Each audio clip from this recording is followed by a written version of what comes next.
Thank you. Thanks so much for having me. Yes, I mean, this is obviously a very important topic. I am very heartened by what's been happening at the ICJ and the ICC. The fact that ICC issued arrest warrants for Netanyahu and I believe Bernie Gantz as well is a huge, frankly, sea change for an organization that has, frankly, up till now, only prosecuted Africans. And in fact, apparently one of the in response to the ICC. Well, I guess by the way, I guess the warrants have not been issued; they've been requested. I should be specific about that because we'll see if they actually issue the warrants because we know a lot of pressure has been put on the ICC. In fact, apparently an unnamed Western leader told the prosecutor seeking the warrants. She specifically said that, the ICC is only for Africans and for rogues like Putin. Clearly meaning, it's not for Western leaders. And that is how it's operated till now. That is the truth of it. Obviously, it wasn't created for that purpose, though, again, I'm obviously some of the leaders like Bill Clinton who helped negotiate it, maybe that was their plan all along and that it was not going to be used against them. And of course, Clinton never got it ratified. But so look, the fact that they are going after major Western leaders at this moment, or may go after them, or at least poised to go after them, is a huge advance. I mean, because if you want a rule of law, obviously, and I'm a lawyer, but I think most people understand a rule of law only exists if it applies to the weak and the strong alike, right? If it only applies to the weak, it ain't a law, right? That's just power politics. That's the rule of the jungle, and that's what we've had. And of course, the ICJ has issued provisional measures now twice against Israel, which again is very important. Though, again, let's be honest, Israel has not complied with those, has not changed course due to the ICC prosecutor seeking warrants. In fact, they seem to have redoubled their atrocities. I mean, we've seen these massacres in the last week that keep just growing in intensity. With 4 Palestinians that we know of just killed over the weekend in one massacre that the U.S. we know helped carry out. The U.S. has been open about the fact that it gave the intelligence for where to carry out that offensive. The 4 hostages that were released, rescued, I guess, were brought to a U.S. helicopter that had U.S. troops and were taken out. And by the way, that helicopter was stationed right near the alleged humanitarian port that Biden set up that's apparently not humanitarian at all. The U.S. has admitted that no aid has been delivered to any Palestinians from that port. Some aid's been brought in. None of it's been brought to the Palestinians.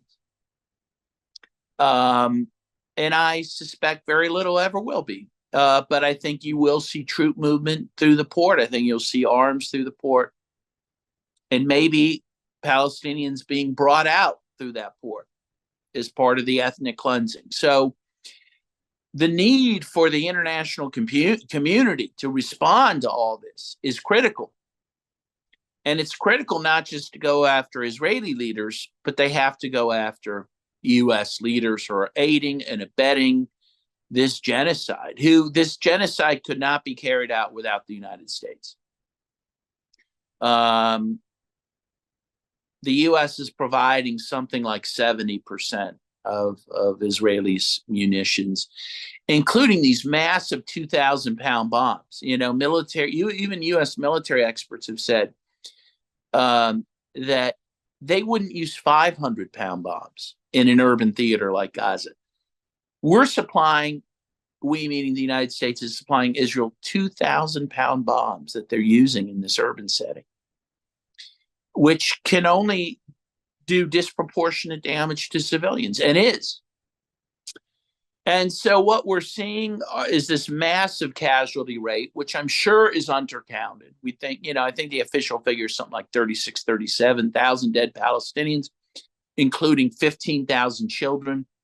I think you can easily double that because the people still left under rubble, because the fact that these are being counted by the Palestinian Health Ministry, which is barely functioning.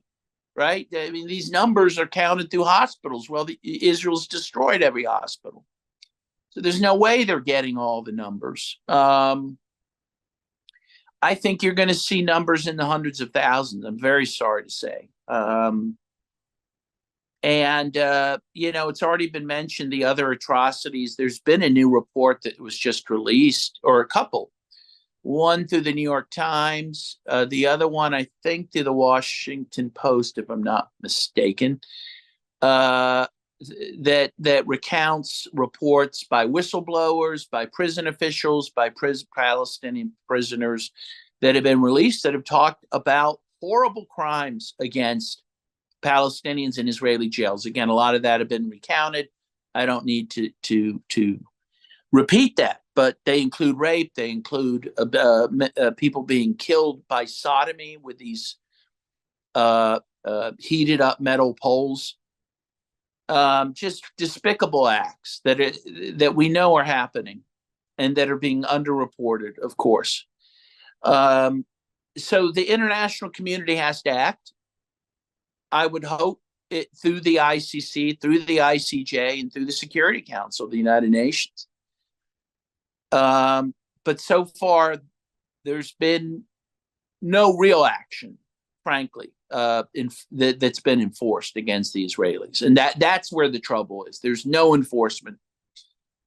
Let's face it, there has to be some sort of military intervention to stop this. That's all. I mean, I'd like to see the Security Council authorize that, but the U.S. will veto any attempt in that position. And so some people are arguing, and I join in this call, and I guess I'll end my remarks with this. There needs to be a uniting for peace action by the UN General Assembly that can override the Security Council and call for some sort of military intervention to stop this massacre, this genocide.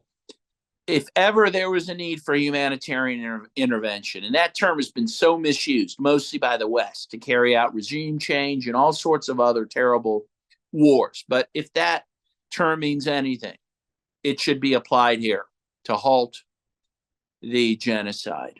And I think people need, my view is that the pressure should not be on the ICC or the ICJ.